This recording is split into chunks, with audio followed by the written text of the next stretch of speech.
For the first few seconds, I was literally shaking. I mean, I could not hold my camera steady, and after that, somehow I managed to compose myself and click a few shots.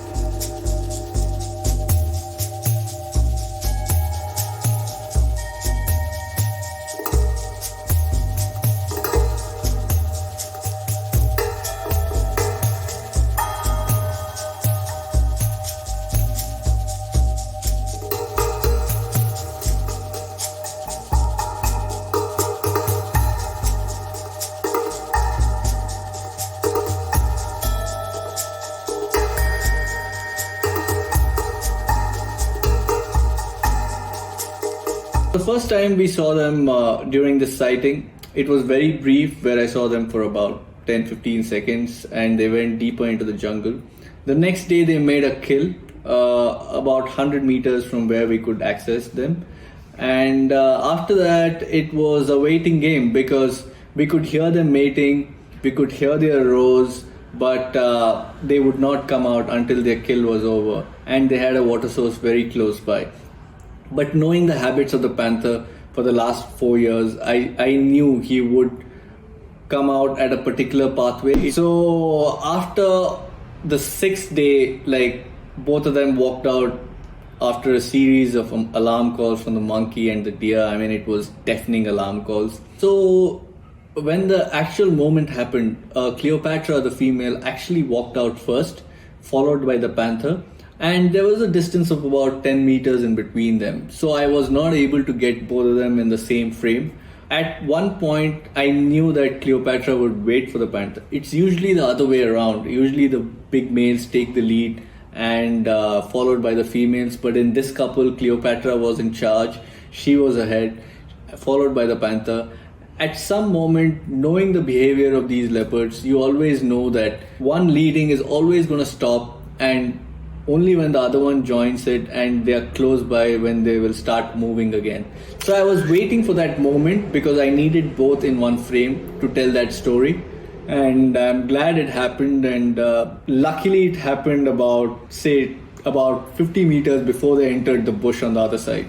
So yeah, and both of them looking together was a bonus for sure. That moment I can relive for the rest of my life, every day of my life. I can just close my eyes and relive it.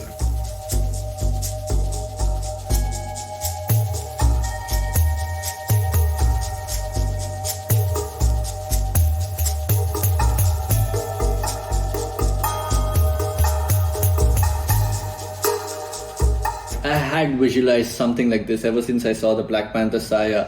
How beautiful would it be to actually capture the leopard and get the contrast of the leopard against the black shadow.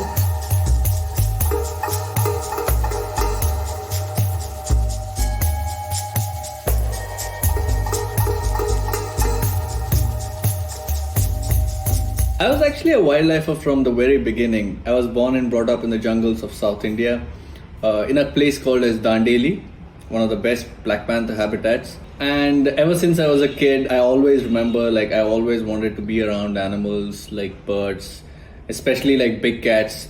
Fascinated me from the very beginning. But a couple of moments in the forest actually changed my perspective. Those were some amazing moments where I felt like I've seen it through my eyes, but I have to showcase this to the world. And that's how the journey began. I picked up my first camera in 2009 and never looked back after that. From then to here, like now, I spend about 6 to 8 months a year in this park. It is basically like home. I feel more at home here than anywhere else.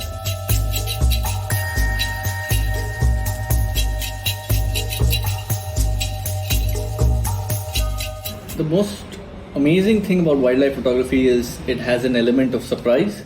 You can always plan a shoot and go there and wait for, say, days, weeks. At the end of it, you might come back with nothing, or you might come back with something completely different, what you actually didn't think of.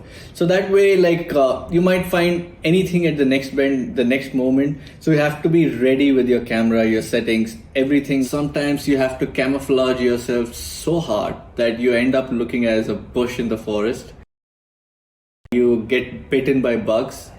5 a.m. wake ups every day. Like you chase that perfect light because you're so dependent on that natural light that you have to shoot in the best times of the day. That's like 1 hour in the early mornings, 1 hour late evenings. Yeah, at the end of all that, you end up getting pictures where there's a leaf blocking the animal's view, or there's a stick, there's a twig, and yeah, you have to accept that.